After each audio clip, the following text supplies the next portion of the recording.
Excuse me, मैं यहाँ बैठ सकती हूँ? हाँ जी। शुक्रिया।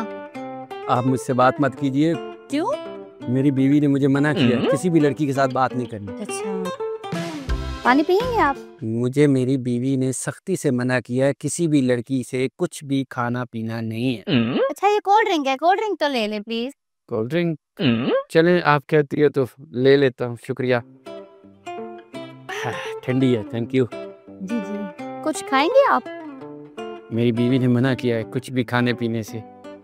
ले ले, थोड़े से ले ले चिप्स। थोड़ी सी चिप्स ले ही लेता। जी जी। वैसे अब करती क्या है? मैं लोगों के साथ शर्तें लगाती हूँ। शर्तें? कैसी शर्तें?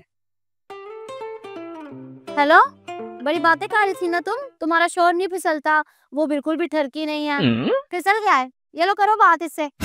किससे बात कर रही थी? तुम्हारी बीवी।